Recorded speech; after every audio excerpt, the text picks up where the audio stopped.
Already recording? Yeah, you never know what fun bits get missed at the beginning. Already? We're on the record already? We're already on the record, unless you say off the record, and then I'll take that out. But this is Hold on. all on the Hold record. on. Hold on. I didn't even see that didn't have my video on. How are you? I'm First of wonderful. all, How are you? where are you right now? I'm back in Vancouver now. Oh, okay. Yeah, so well, I'm trying to figure it. I'm like, oh my God. I can't I have to stop asking you questions. no, it's true because like I've had other commentators and hosts of shows on here as well, and then I it's a nice little fun dance to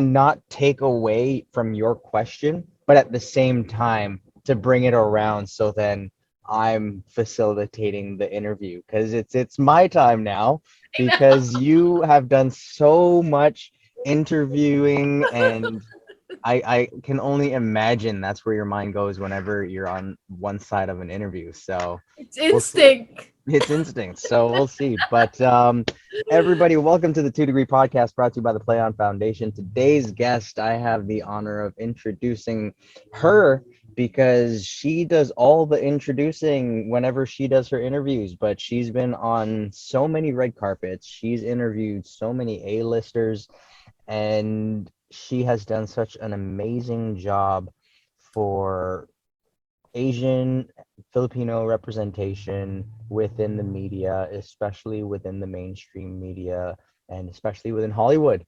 So everybody, it's Yong Chavez. Hi. Hello, kumusta? So what's I guess it been like for you Mhm. whenever you have downtime? What is downtime to you anyways? What is it? What is sleep? What is downtime?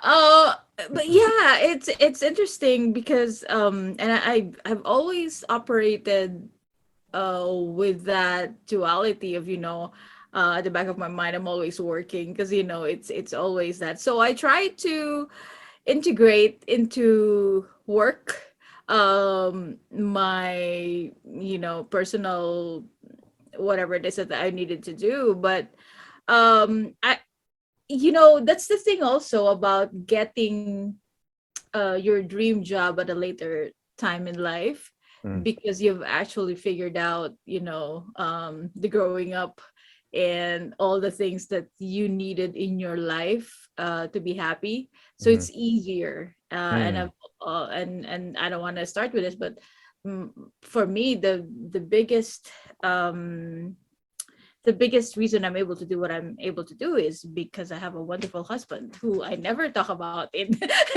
in things, but it's just that that's what it is. I have a mm. very wonderful partner that I have been with since college. So Yeah.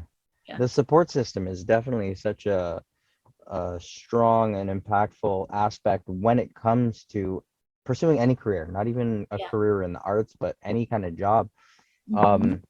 And I guess let's start on that note, talking about support, where what's it like when things aren't looking so bright, when let's even go from because I was reading your article and you talked about how when you first did that audition for Good Morning America and you got rejected, I can only imagine was a low time. And then from the point where you had to go to Guam and you kind of pushed aside your ambitions for following TV, where did your mind go? How did you manage that? And what was your method to overcome whatever low you were feeling? Well, first of all, GMA in this context is GMA TV in the Philippines, not Good Morning. Oh, gotcha. So because in college I applied for because I went to college in the Philippines in University of Santo Tomas. So I applied for internship there, and the interviewer almost laughed me out of the room. And that, it's because in the Philippines you have to have certain things about Mm, you. You have to be, especially during that time when, people are not as open-minded as right now. There's a lot of changes now, but you have to be um in this specific income bracket. You have yeah. to be connected. You have to look a certain way. You have to be like, especially for what I wanted to do, which is entertainment journalism. You have to be like a movie star type of person, a beauty queen type of person, and there's no space for regular people like me to even dream about it. So for the longest time, I did not even verbalize my desire to be a TV reporter, because it's just something that does not happen to Yeah. anyone that I knew of who was like me. So, and that's the reason why it's very important for me to and I get a lot of messages from young girls in the Philippines, um saying that they've never seen anyone like me before, especially in Hollywood, like interviewing all these Yeah. people.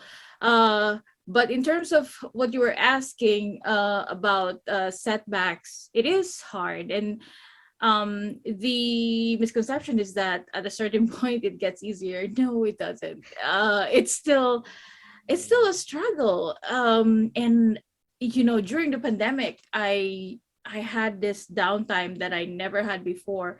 And so I applied to so many organizations that I didn't even think I was qualified for, because you have especially me, I have this certain, oh, maybe I'm not qualified for that. It's a little bit self-defeating, and it's something that I struggled with for the longest time. And but to have that validation from organizations in America Mm, that saw my qualifications, and I sent them, all my work, especially with American and Filipino Canadian talents, that I have done stories on.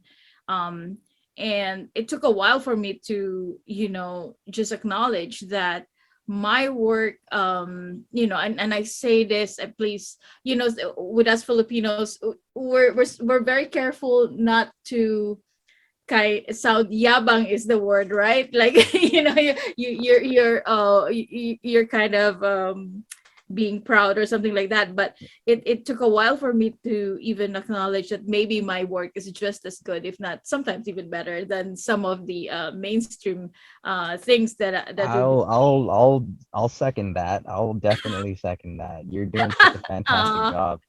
Thank you. But yeah, for that, so I entered. But even then, I rejection is a daily thing. I know it's an actor thing that you guys have to face, regularly.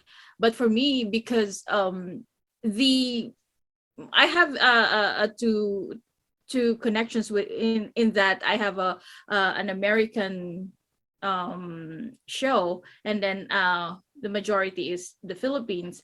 Mm, But for the American show, for TFC, it's quite hard to make studio reps understand that the stories of Filipinos in America are worth telling by a Filipino journalist. yeah. If someone blows up, they would rather have someone else tell that story rather than someone, or even give us a little bit of space.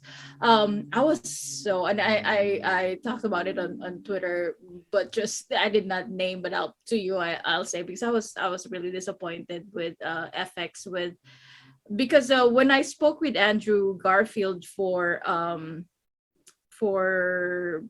Tick tick Tick boom or Tick Boom. Spider-Man? Mm, Yeah, for Tick Tick Boom, he was so happy when I brought up Isabel Sandoval, who is a director of Under the Banner of Heaven, his Mhm. new show. He was like, so thank you so much for asking about her. And then, Yeah. because oftentimes no one will bring up this kind of diverse talents that they work with, and because he was so happy working with her and just her talent.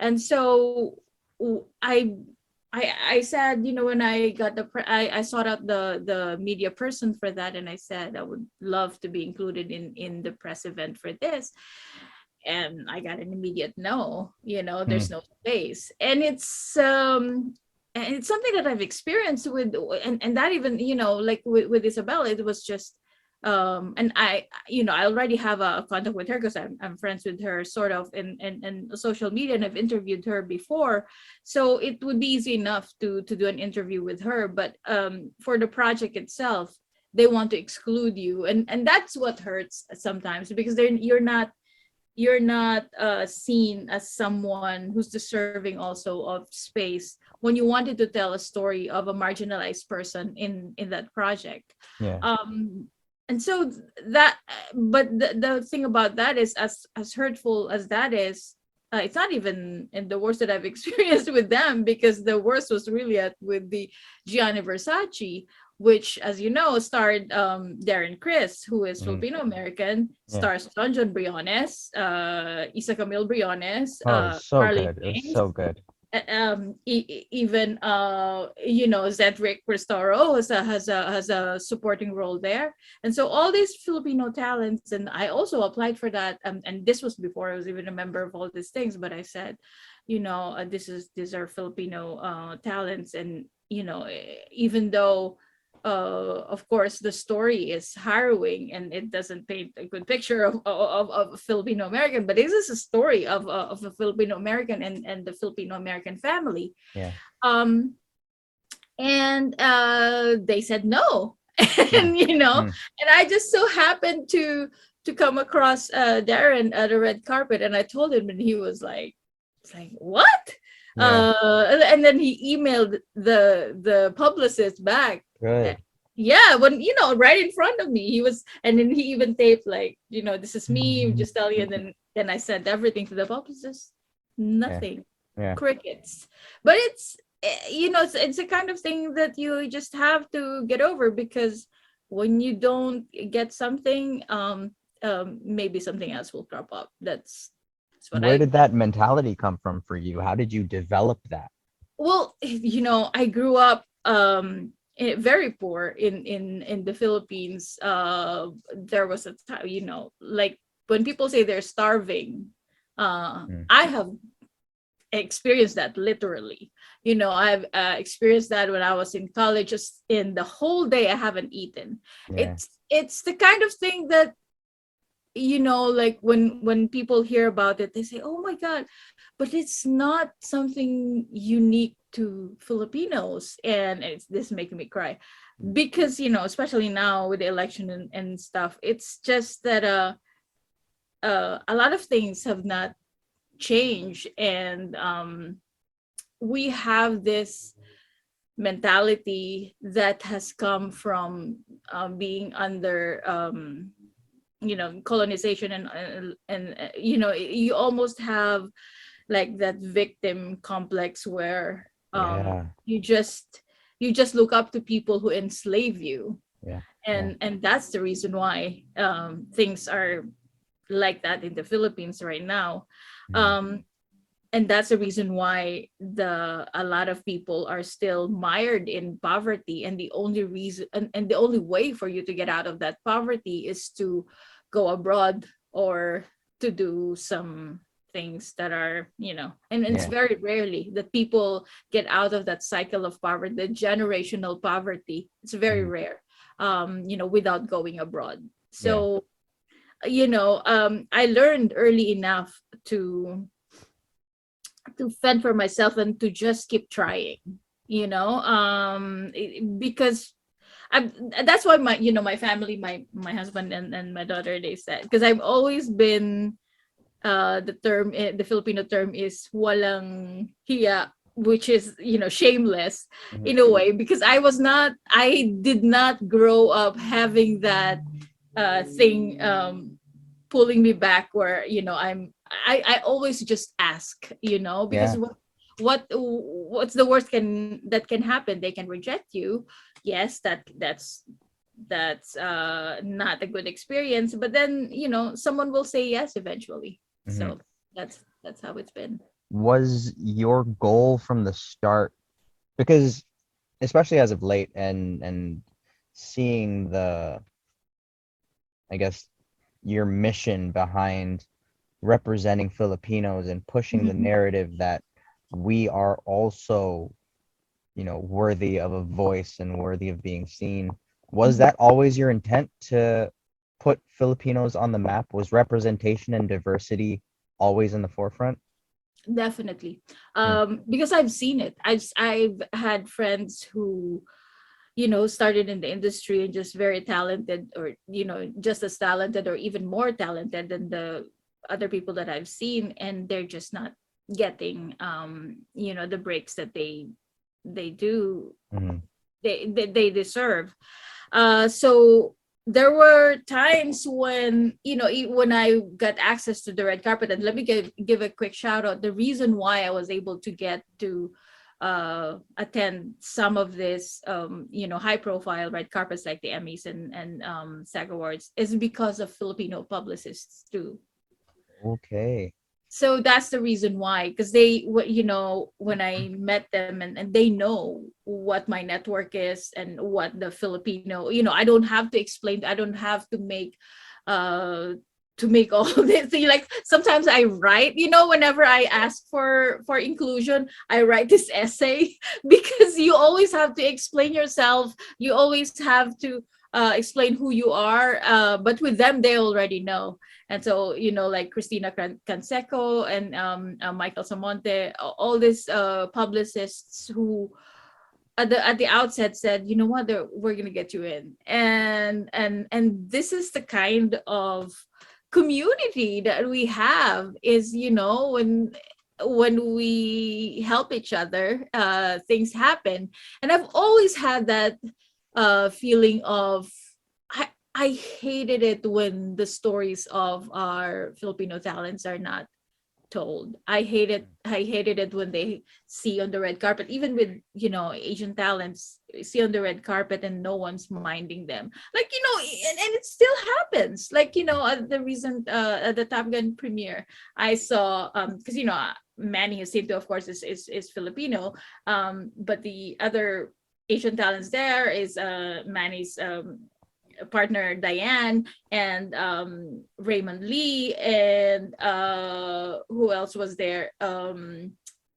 Kara Wong. So they were just, how all this their co-stars were, like lined up and being called by journalists, and no one's minding. They were just, Mm, there. mm. And so I said, when Raymond, and I've already interviewed Manny by that time, because I messaged him, I said, Manny, come find me. And then and Diane told me, Manny always looks for you, because when he knows that you're there, he's gonna look for you, to do an interview. And so when saw Raymond, and no one was talking to him, I waved him over, and he's the star of Quantum Leap, Yeah, in yeah. the upcoming Quantum Leap. And no, I mean, because sometimes they just don't want to extend the effort to know who our talents are. Mhm. um and that's sad to me, but at the same time, it serves as an inspiration for me to always pay attention. And when Raymond came over, he said, I remember you from our interview before from LA Pacific Film Fest, and it's just great to see you again. And to me, it matters that they know that their work is appreciated always. Yeah, yeah. Now, was this the, I guess, the goal when you first started exploring the world of journalism, or has this surpassed whatever goal you had when you were a teenager? This is way beyond. way beyond. I mean, I was telling this, I used to just watch the TV from the window of my neighbors because we didn't have a TV. We couldn't Wow. afford a TV. Hmm. And so I used to walk do my daily walk in the neighborhood, kind of listening, cocking my ear and just listening whose neighbor Stevie is is on. Because I love all these entertainment shows. And then, watching them over the the window, and sometimes, when you come across one of those titas who are a little bit strict, they would close the window on me, and I'm like, oh, but what can you Oh do, no. you're Yeah, you're yeah. you're you're just using a favor to watch their TV. But yeah, it never. And there was also this one time in Guam. I remember I was watching the Oscars, and I was like, oh my God, what would it feel to be out there? Mm, And not knowing that, I accidentally became the first Filipina yeah. to cover the Oscars as a TV reporter from the Philippines. And then when I worked at the one of my first jobs here in the US was a bake shop manager for Red Ribbon Bake Shop, the Filipino bake shop Hmm. in Sunset and Gower. Wow. And so during Oscar day, the Hollywood Boulevard is always closed. You know this because of the road closures because of the red carpet and all that. And so we rarely have people coming in buying cakes or whatnot. But a lot of times there are people in their formal gowns or in tuxedos, and they would buy water because it's hot walking from or whatever. So they come in, and I was like dreaming, like, oh my gosh, what would it do? Wow. You never know, Yeah, yeah. really. And just to think of those days when it is, in the realm of impossibility. It's you know you I never in my wildest dreams that I would ever think that I would be there, that I Mhm. would be covering all these people, and then just doing all this historic firsts, like for her, for at the Oscars, with Darren winning also at the Emmys and all these things, to be Yeah, there, to be the one representing and telling their stories. It's unimaginable to me yeah. before. That's amazing. That's so cool. So I'm curious to know your thoughts on this mindset for Filipinos, especially first generation and those that are still in the Philippines, where Filipinos love the arts, but why hasn't it yet been accepted that the arts can be a profession? Because the parents want you guys to be nurses. Ay, ay, ay. Because it's so mind-boggling. And then I watch like the Filipino channel as well, and a lot of their panel shows and stuff like that. And it's very vibrant, very lively, and it's like, why why is this not more, I guess, commonly pushed and encouraged? Mhm. That's true. I would think that now, since there are more representation, because before it's hard to convince, immigrant parents, or to say, you know what, see, there's Olivia Rodrigo, there's all these people, John Briones, and on the mainstream, and all that. It's before there was nothing like that.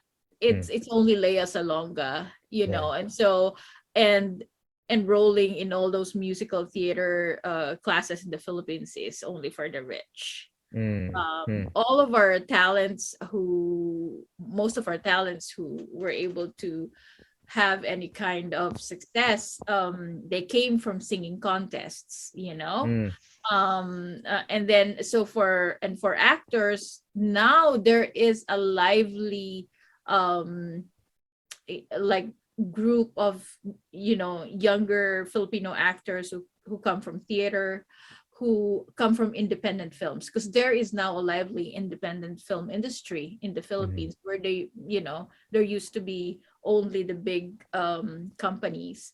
So there is more, I guess, acceptance, but yeah, in terms of like really professionalizing, or having parents say, you know what, the the the parents always just want kids to say, "Oh, mag-artista ka na," Mm. Yeah. or when they make you sing at various events, they make At you act in Christmas parties. Christmas parties, and then when you're growing up and you're saying, "Oh, I want to be an actor," I'm going to study acting.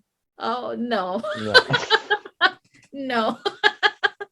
take get take pharmacy instead, or Yeah. nursing, or you were talking with Alex recently, and Mhm. he was in a different field as well. Yeah.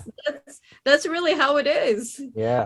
But I'm hoping that as more, and this is also the reason why I take pride in doing your stories, all of our Filipino talent stories, is that it's the sweetest thing to me when I receive a message from a parent or a relative of the talent saying, "Oh, thank you so much for featuring my, whatever to in TFC," because that it's then that they realize, oh, so this is what my loved one, or my son, daughter, niece, nephew is doing. Mhm. Now they understand more. That's why I really, really love and appreciate that I have that platform to tell your stories, because then the parents understand more that that is what you guys are doing, that this is a very wonderful career,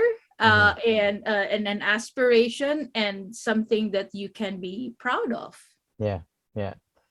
Now, with the platform that you're creating, do you are you working on anything that's like the next level now? Are you starting like a journalism course and all that? Like what's I guess what's the next step for Young? Well, I my intention now is to create also my own site, Mm, where I could put more stories, because being hampered by just a certain amount of stories per week, or a certain type of stories only that you could do. But credit to TFC, they have been very supportive, and this is something that I kind of started, is that because before, without any Filipino angle, it's hard to pitch the stories. But I started, when I covered Hollywood, I said, the Filipino angle in this is me telling mm, this story, doing this interview with this non-Filipino person. We are part of the global news, and that's what I wanted to kind of train them. And it's great that they have been very accepting and supportive of that. But sometimes it is hard, because you only get to do a certain amount of stories, and there are so much stories to be that remains to be told, and that's what I wanted to do. And also to and I love what you're doing with a podcast. I thank you. love that. And I hope to one day do that.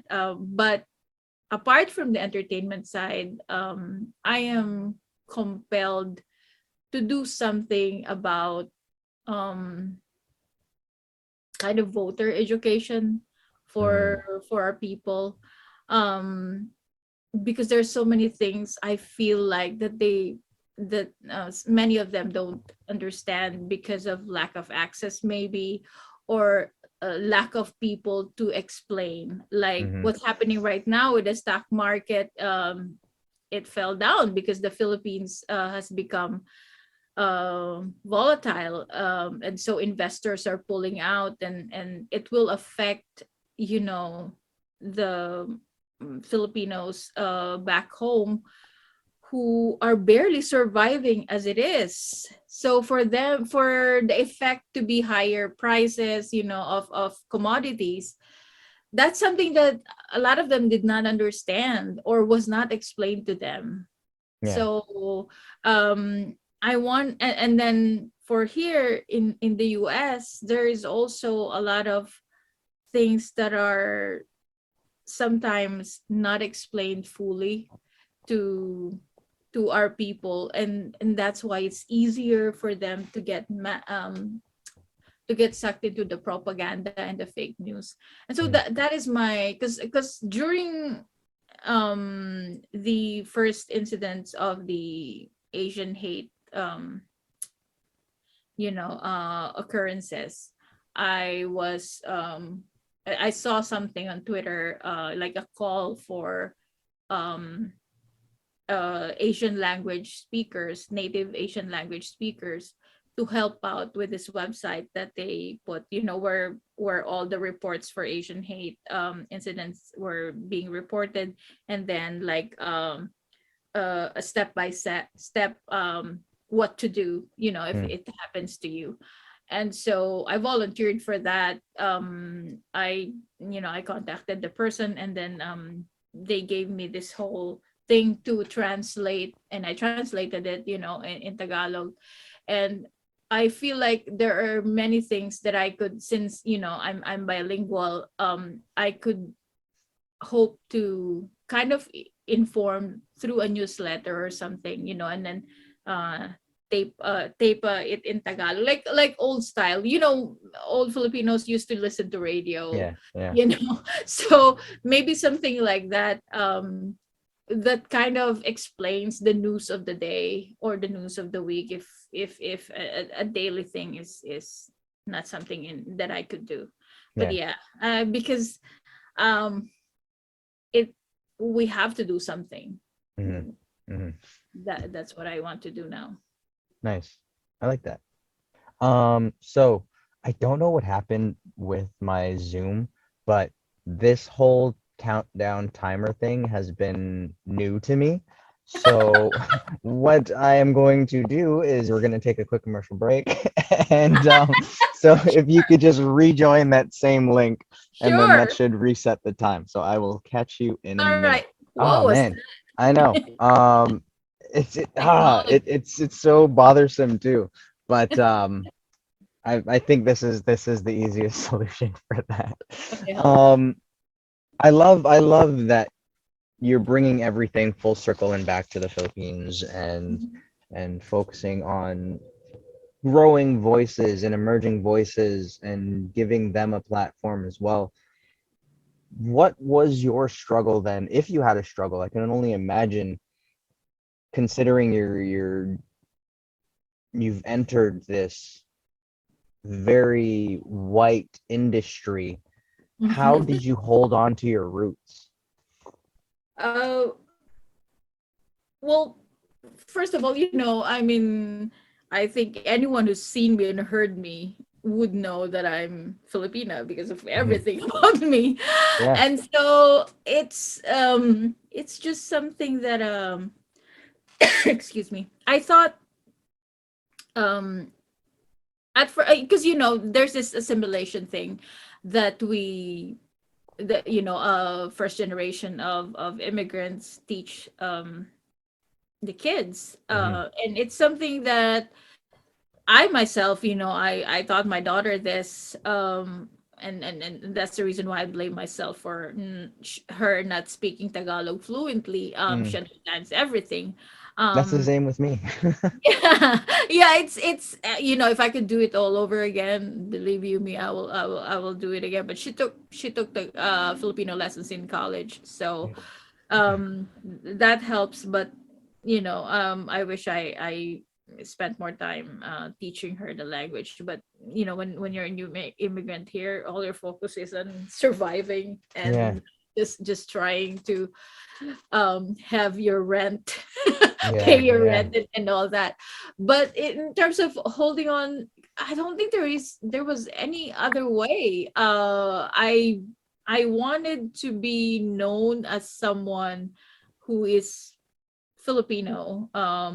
And then it was actually the American part that I struggled with later on, because Mm, it only later on that I realized, oh yeah, I'm also American. I've been living here for what, 20 years now.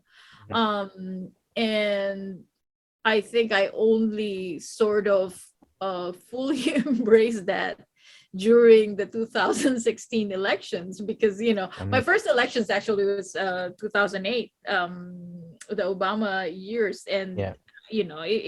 that was something that, historic and all that, and it means a lot to a lot of people, including myself, to see someone like that being the president. And so, but just in 2016, I became feisty about you know what I just have I have just as much right as anyone else, to try to help make this a better country and to lessen the suffering of my fellow Americans. And so that's the way that I've been operating, and hoping to be of service, Yeah. to everyone. Yeah. So what's, I guess, if any, do you have like a message then for the younger generation that's coming up? Because as much as I agree where when that whole presidential campaign happened and people of color started to regain confidence within their voice, I still feel like there's kids nowadays that are, and I grew up in a community too that was kind of like that, where I just wasn't proud to be Filipino at some times. Yeah, And that's so is there any message on or any words of encouragement for the younger generation then? I think now it's getting better for the younger ones, even, because there is now, um more representation, like I said. Mm, There are more people that are saying that, acknowledging their roots, and because I think those kinds of things matter. But what I wanted to just have them understand is that, um you can be your fullest self and still be successful, because mm, a lot of times, for people of color, the code switching is real, right? yeah. We Sometimes it's the only way that you're allowed in a space. If you speak a certain way, if you try to hide who you are really, but by being your full self and just acknowledging that, we are there are many facets of yourself, and sometimes that is hard to hold on to. Mm, But you have to fight for it. You have to fight for your full self to be uh the one that you present to others, mm, because then you'll be proud of yourself. You'll have that.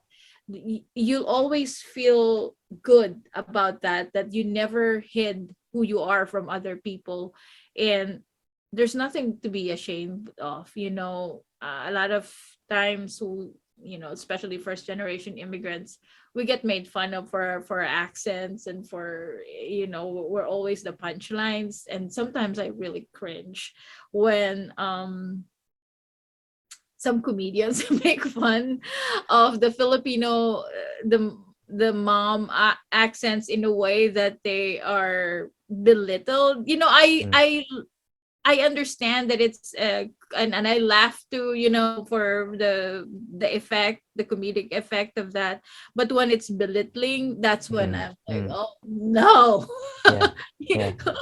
So I just want them to also be cognizant of the sacrifices of their parents Yeah. and what they did in order to get here, and in recognizing their background, they are paying tribute to that. They're honoring the sacrifices of their parents. Sometimes, the generational divide is tough to to bridge, but Yeah.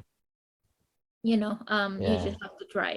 No, it's actually very interesting that you phrase that the way you did, where trying to understand the struggles that the Hmm. last generation went through. And I kind of had this moment of clarity after watching Turning Red and Mm. then Everywhere, Everything All at Oh my Once, God, yes. where when I was a kid, and I'm pretty sure when you were a kid as well, you also had the same mindset, because every child has this mindset where when we want to grow up and we want to be adults, because Mm-hmm. we think that adults have it together. We think adults have the answer. Yeah. We think, and then it wasn't until watching Everything Everywhere All at Once where it made me realize that even our parents never knew what they were doing. And Nope. so just being able to respect and honor that is, and then even just to realize it was a big moment for me, because like Mm-hmm. I'm thinking that my mom and my dad, like they could have done this better. They could have raised me doing this, but then the reality of this, like they were doing their best. And just being able to translate that and pass that on to as many people as I possibly can, because I know so many people who have not the best relationship with their parents, and there's some kind of resentment there, but I think there's a very beautiful message in understanding that everybody's just really trying to do their best, and even our parents. And so yeah, that's great, and hopefully the generations come and the generations come after that, like that's more easily recognizable, because I Mm-hmm. think that's also a big thing within the Filipino community, is that feelings were never a, a thing. You don't talk about your feelings, you don't share your feelings, you keep it inside. And there was that barrier in Mm-hmm. communication, and I think that's what starts causing a divide, where it's like Yeah. there's just not that much communicating going on. So yeah, no, I love that. So That is true because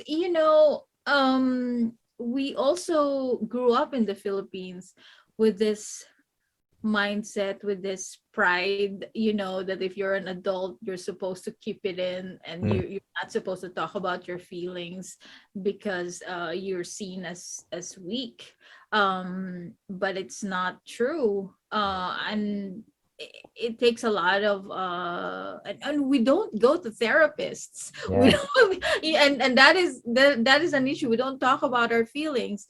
And that's why I feel sad with a lot of your generation and even younger generations um who struggle with their relationship with their parents. Sometimes I see on Twitter someone like a Filipino American who, when they speak of something, you could already feel that they have so much unresolved mm, uh, issues with their parents. And I'm like, oh my God, I hope that one day they get like a come to Jesus moment, and just bring it all out and not wait until they die, or that then it's too late. Because there is a lot of that can be gained by being honest with each other. And I do that with my own daughter, even if it's tough, even if the conversation is difficult, you mm, have to have the conversation. And just realize where the other person is coming from. yeah, It's tough, but it has to be done. yeah, yeah. So with all that, thank you for sharing all that, by the way. But I want to dive into some very specifics about this industry that you've Mhm. so gracefully uh, undertaken. But how do you feel that you have grown? And are there any moments that still stand out in your early days? You're like, oh, I can't believe I did that on the red carpet. Well, I've had like when I mistook some, I'm forgetting which one now, but when I mistook someone for another, and Oh I'm like, it no. was like in the middle of like, oh no, and and so I just switched. I pivoted because I'm like good enough that the my question was generic, and so Mm. only we're like, oh no, this is not that one because and I've been talking about this that I wish that there was like an app where when you put like okay, so then their IMDb page will come up, you know. Isn't that a good tech idea? It was Yeah. like when you just put their the camera on their face, and then all of a sudden I'm sure someone is working on that. Yeah. Yeah. Their IMDb page would come up. But that one, and but for the most part, there have been a lot of I've been so lucky to have had the opportunity to interview so many people, like just last week I had Tom Cruise, and I'm like, what is Yeah. my life? what what is going on right now? But one that I really really remember, um and this was for the movie The Post with Mm. Meryl Streep and Tom Tom Hanks. Hanks, Yeah. and it was Steven Spielberg. So that day, I had Meryl Streep, Steven Spielberg, and Tom Hanks. Wow. Separate one-on-ones with them. And I remember because we were in the line, and I'm so used to waiting for some talents, because sometimes it takes a while. Mhm. And you just a lot of times it's just a little wait, to be honest with you. For Hollywood talents are not that horrible in terms of waiting. It's the Filipino talents that make you wait for like 2 hours. I mean, but in Hollywood, unless you're The Rock or Vin Diesel, which Yeah. Yeah. makes you wait for like 4 hours. I mean, like you get really great soundbite with Vin Mm. Diesel and The Rock, Oh but gosh. it would make you wait. But for the others, and so, but they were like 15 minutes early. Mm. This three, and that's when you realize that's why they are who they are. Yeah. you know Yeah. when they came in, and they were just like saying hi to everyone, like shaking our hands, on the way to their rooms. And so I did an interview with Meryl and Steven. But when he came into Tom Hanks's room, he was snowing in New York. This was in New York, and so he was by the window, and he was snowing, and it was so cinematic as I remembered it, because I came in, and then he was looking out the window, and he was like, "Oh, the snow is falling down," or something like that. And then he came when he saw that I came in, he's like, "Oh, hi!" And then he came towards me and said, "I'm Tom." And I'm like, "I know." I also find that so fascinating where I meet actors and then they'd introduce themselves, and singers especially too. Like Yeah, there's that fond recognition that, or not recognition, but like a humbleness to it where yeah. they introduce themselves, and it kind of, it was a very teachable moment for me, Mhm. especially where it was like, I'm coming to set and I'm expecting people to know me, but then the number one on the call sheet is introducing themselves, and it's like that's I think where artists should sit, in Yeah, that mindset of just being humble and yeah. don't even think of people know you. Just be, in just how you were when you were a kid type thing.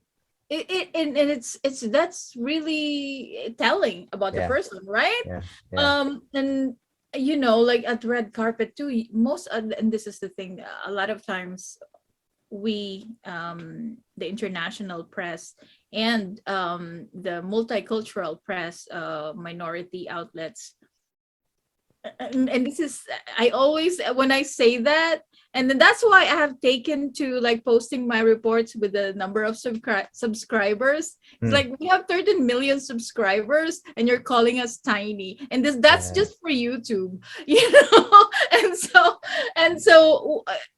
some, a lot of times we're at the back, at the very end. Yeah. um and kudos to Tom Cruise. He just like for 4 hours went to each one of us until every Yeah. That's has. one thing I learned about him too, and I've read a lot where he will stay until the end and talk to Mhm. everybody. Yes. Yeah. And that is something that he also set the standards for the co-stars, because Yeah. usually they don't. Yeah. But for this one, I know that Janham already wanted to go, but then the publicist there, oh, just talk to international, because we're at the very end already, and Jan's like, okay. Yeah. Yeah. No, like I'm trying. I'm still trying to adopt that mentality too, where Tom Cruise just has this incredible presence and to the point where he learns everybody's name, especially Yes. on set. And I've tried that and it's so hard. And I'm just like, that's why he is who he is, because he just has that presence and he takes time and he learns everybody's names and he learns something about that person and he has some kind of rapport. And Yeah. I'm just like, that guy has such a large capacity for knowledge and it's just incredible. I was taking a video of him shaking the hand of each one Wow. of, like their stars, the co-stars in the movie, and the filmmakers. He just goes one by one. So started with Manny and then like that, and it was wonderful to witness, because Yeah. that's not Yeah. usual. Yeah. Wow. That's why he Now, is who he is. yeah, no, for sure. Now, when it comes to interviewing and your Mhm. evolution of being a journalist, what's a lesson that you have taken with you? Like, what's the most important lesson that you have learned over the years of interviewing all of these celebrities? And I've told this to other younger, journalists as well, Filipino journalists, um when they ask me if, when I go and do these interviews, do I ever get nervous and stuff like this. Of course I do, Hmm. still a little bit, but for the most part, what has helped me a lot is from the, probably because my first one is the Avengers. The very Hmm. very first junket is the Avengers, and so when you have Chris Evans and Chris Hemsworth as your first interview, Oh, wow. everything is just cake after. Big, but but what happens is that from the beginning, I sort of had this realization that I will just have a conversation. you Hmm. know I'm not gonna think of this as strictly Q&A, where I, of course, I prepared. This is the only interview I've done that I did not prepare. I mean, I did that because it's me. Yeah. But Yeah. for every interview I have, I always prepare. I always have my list of questions before I go in the room. But I just go in there with the intention to have a conversation.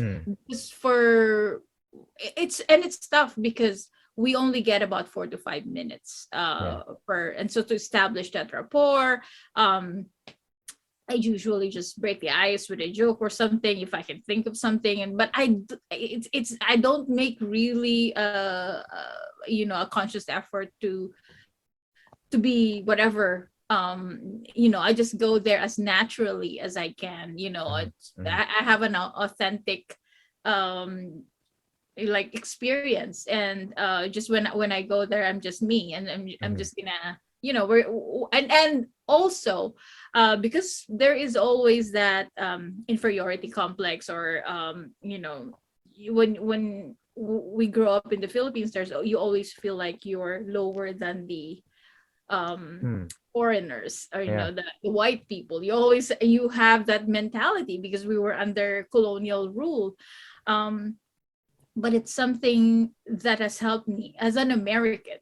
When I started embracing that as well, is that we are just, well, you might be a billionaire, but in this room, I control the conversation Hmm. because I'm the one doing the asking. Yeah. And it's a little bit trippy to think about, Yeah. that like this very, very powerful person, and you will be directing how the interview would go. Yeah. Like for the And next however many minutes, this yeah, is your show. Yeah. this is your show. And so that is something that I've taken to heart, and just Hmm. and claim. And how many times in a person's life do you have that opportunity? In my case, it's a lot. Yeah. Because but it's for other people who are not in the industry, it's rare Hmm. to have that control. And so I just and that has helped me a lot in terms of not being conscious Hmm. of what I bring to the table, or what my question will be. I just to try to be as conversational as possible, because we're at junkets, we're like an assembly line. Yeah. So to me, I just like, I'm gonna have a break with them, just talking about something. And sometimes you get really rare gems, Hmm. things that. And I've talked about this before with like with Keanu Reeves. I just came back from when I interviewed him for John Wick 2, I think.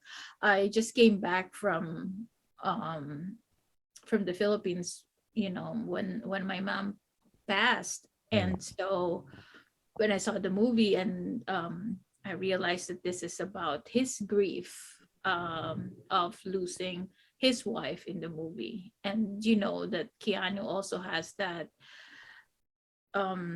heartbreak of losing his partner. And so during that time, when I came in, and I usually just never go with the personal, because this is, to me, it's a job. And so I never go in my personal stuff. But I just found myself asking him about grief, Hmm. because I was grieving, because I was just wrapping my head around the fact that I no longer have my mother. And so I asked him about grief and how he deals with it, and he just has this response that, and to me it still resonates. And when you have those moments, you're like, okay, this is something rare, and I do appreciate it very much. Hmm. Hmm. Yeah. No, Keanu was now was that I don't know if you saw when he did that interview with Stephen Colbert, and he has that soundbite of what Stephen asked him, what happens when you die? Mhm. And it was such a simple answer, but it was so profound because it it wasn't about him. It wasn't about the person who dies. Where Mhm. if you ask that question to people, it's like, oh, let's say you go to heaven or Mhm. some kind of afterlife, or your atheist will say nothing happens. But then it's like his answer was, people that loved you will miss you. And it's like he's just such a brilliant mind when it comes to just being a genuinely nice person. Right? And yeah, he's incredible when it comes to just what he does on screen, whether it Yeah. be an interview or whether it be a project. He's one of the people who I admire when it comes to just what I'd like to classify as like the down to earth actor. Yeah. Yeah. I- Also, I think it's the Hawaiian in him. There's something Mm, about Hawaiians that are so and I say this to you because it's just there's something about, I guess the way the connection to earth, Mm, and connection to everything around you. It's just something that always struck me. yeah, There is a difference, yeah, and I've seen this also with Jason Momoa, and many other people from Hawaii that I've interviewed. It's so unique and so yeah, wonderful. It's like, I guess when you're that you feel your where you belong, or you feel your place, and they're Hawaiians are very they know who they are, and they yeah, know what they're meant to do. That is something that always struck me. yeah. I think I relate that to the fact that everything's in close proximity, where it's an island Yeah. that is very connected to their indigenous roots. Mm-hmm. And I feel like the mainland just hasn't grasped that, because even though there's so many indigenous communities in America, America has done a good job of just like pushing them away onto the reservations and stuff like that. But in Hawaii, it's like you can't push anybody anywhere. So it's like you're going to connect with this earth in Yeah. one way, shape, or form. Yeah, Exactly. no, I love Hawaii. I Yeah. definitely can't wait to go back. But you brought up a very interesting term earlier that I'm sure a lot of people nowadays are acquainted with it, but it's code switching. Mm-hmm. I'm curious to know what your most Filipino moment was on a red carpet.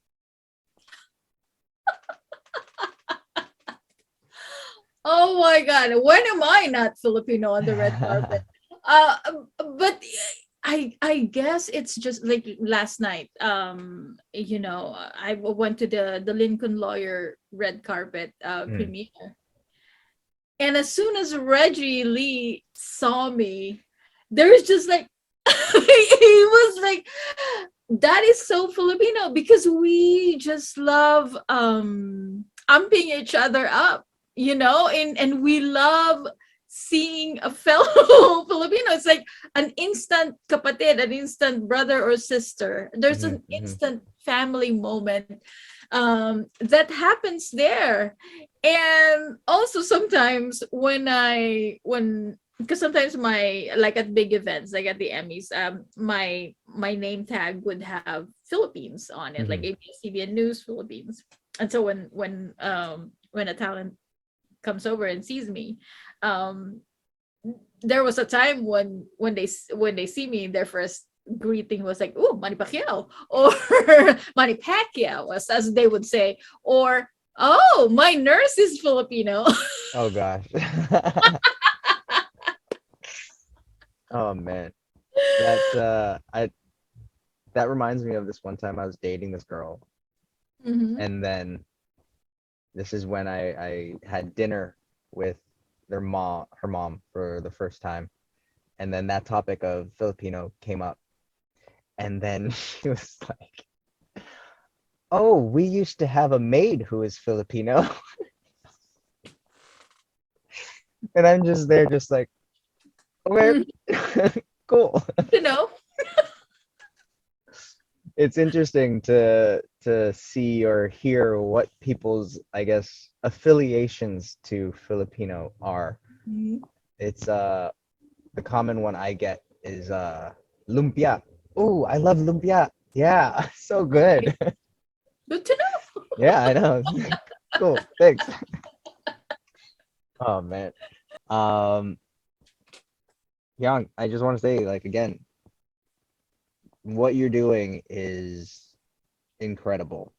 And there's so many layers to that word incredible that I can't even begin to go down, just because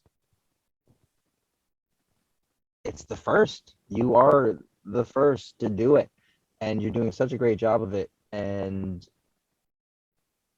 seeing you on more red carpets and higher profile events,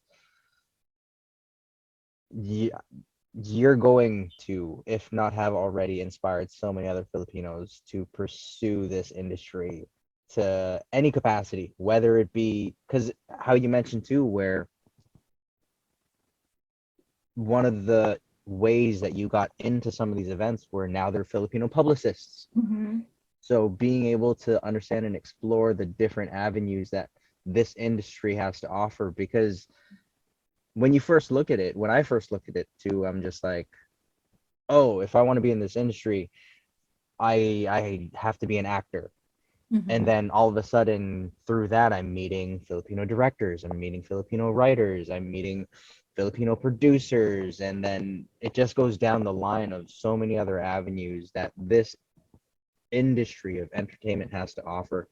And you are doing such a fantastic job of just making it known. So I don't know if I can speak for all Filipinos, but if I can, I give you a really big salamat for everything that Aw, you're doing. that So is so cool. Salamat ng marami. But you know, like I said at the recent Hollywood Critics Association Film Awards, when I had the opportunity, I really spoke, Tagalog. And yeah, that was the yeah, first time, like in front of all these people. yeah, Because I want them to know that we're here. yeah, We're here and we're doing our best to really showcase to the world what we can do. yeah, yeah, And I'm very happy that there is progress. yeah. There's a joke where it's like the best talents and the best things come from oppression.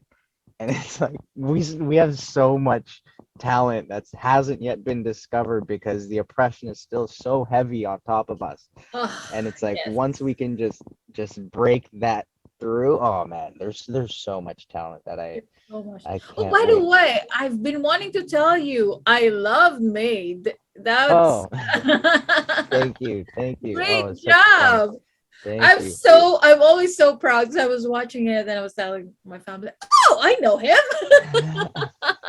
I love that. And congratulations on, Thank on you, on thank you. everything, Just got to keep going. That's the right? motto of this industry is just you just got to keep going and things will line up. And there's